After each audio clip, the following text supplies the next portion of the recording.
Hey folks, EvilDM here for EvilDM Sage Advice. We're back with another video again here.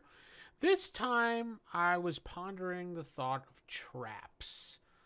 So before we get on to that, why don't you make sure you hit that like button and comment on the other videos if you haven't seen. Share the videos with other people around the net. Let's get this party started.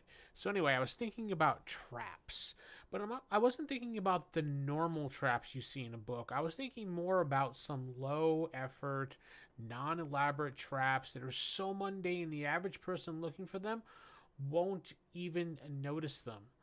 And then it hit me. Low-level, mundane trap ideas. So this may be a little bit shorter than normal, but there are some ideas that were floating around in my head I wanted to share out there, hopefully to spark somebody's imagination, get them started in a game. Maybe the DM's struggling with some traps and they just wanted some goofy traps to throw at their players for the time, because these things are kind of fun.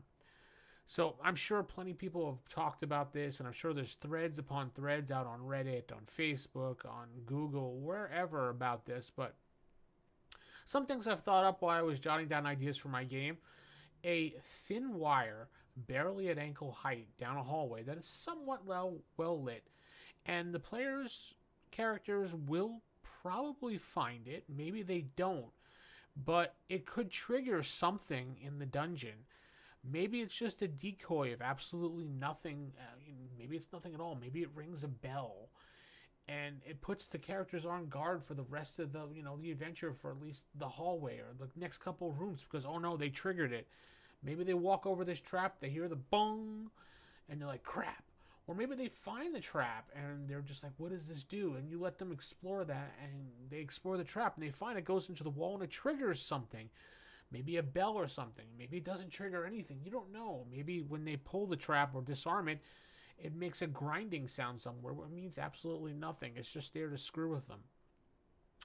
Another one I thought of is greasing up the hallway that slants downwards will cause the characters to slip and slide down them. Heck, even throw the grease on the steps.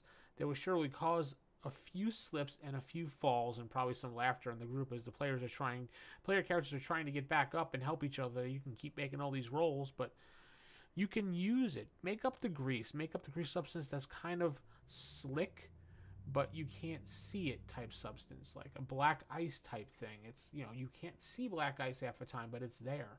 Maybe there's some grease on the steps or down this slanted hallway, and chances are they're probably charging. Put something down at the bottom of it, of the slant. Put like a treasure chest, or maybe a bag, an old bag with something in it. That's going to sure get them to go straight down there and not look at what's going on.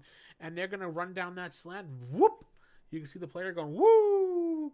And that player, I keep saying player, that player character is going to go sliding down there, and boom, that's what you get for not checking the hallways. Because every good character in a game should be checking. Well, at least the rogue or thief should be checking. If not, then, you should have a scout, at the very least, checking at least 10 feet ahead, because that's how we always played it. Someone always scouts ahead 10 feet, and the rest of the party stays behind. So, so you ever have that situation when you throw your characters that they have to squeeze between a crack in the wall or this really tight space to get where they have to go to, get to the secret room? They find it, and they have to squeeze through there. So why not, why not line it with itching powder? Or ground up poison ivy dust, so when they go through there, chances are they're going to rub this against their skin. The ones that are wearing full armor probably will not be able to fit, and if they do fit, they'll still get in there, because not every crack is foolproof from this dust everywhere.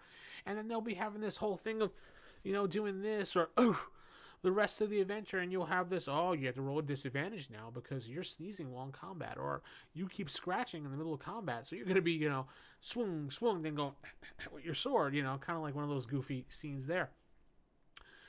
So, also you can do doors that when you open them, it drops a bucket of tar on the group, causing no real damage to them, but they got this tar over their suits and over their armor, over their clothes, and it starts sticking to everything around them, so they start picking it up.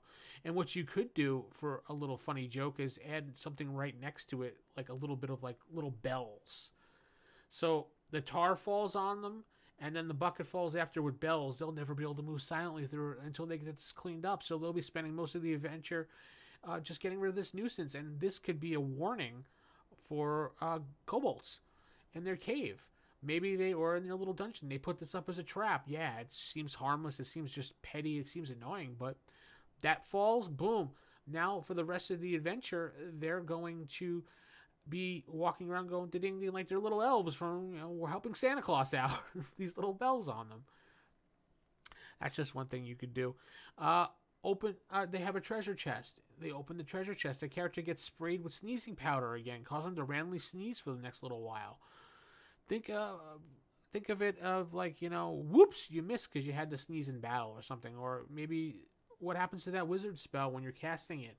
Uh-oh, sneeze, what happens to that spell? You are going to get screwed. Maybe a tower that characters have to climb is full of poison ivy on the outside, so they have to figure a way to climb up and not suffer the effects of it. That's a good idea, right? Some characters will just go, hey, screw it, I'll take the poison ivy and climb up there. But it makes them think outside the box when this is not really a trap, but it's just a way to get them to think and just, instead of going over your carefully laid plans. How about a character finds a sword coated with a slippery substance. They can't get it off. But the sword is a really cool magical item when they, try to identify it. They attempt to use it, so there's a chance that it flies out of their hand every time they use it. So those are just a couple little small things that you can do in your campaign as little traps, little tricks, and little mundane things that you can do. There's nothing like the trigger traps that do nothing or make a noise and you have to figure out what that noise did, because paranoia is a powerful tool in the game, and I need to do a follow-up video on paranoia and what it does to your game and how it makes the players on edge, and it gives them that, oh man, this game is awesome, I can't wait to come back to Vince's game because we had this and that. And that is a reason why my players continue to come back even though I am an evil DM, because I give them that experience that they enjoy. That's, could make them think outside the box, could make them question everything, which is very important. But they enjoy that. They like that little sense of fear going on, that little sense of, what are you going to do? What's he going to throw at me? Oh my God, this is going to happen. So that's how you roll with it. So if you have any mundane trap ideas or any suggestions, why not throw it down in the comments, what you would do. Maybe come up with something inventive, maybe bank off of what I've been doing. And I just want to hear what you have to say. So why don't you hit the like, and if you haven't subscribed, click that little bell icon, so the next time I have a video come out, you'll be the first to get that notification. Get over here, watch the video, and like it, and comment, and be the first, because the first is always the best, right? Anyway, I'm going to say this is the Evil DM, and good night, everybody.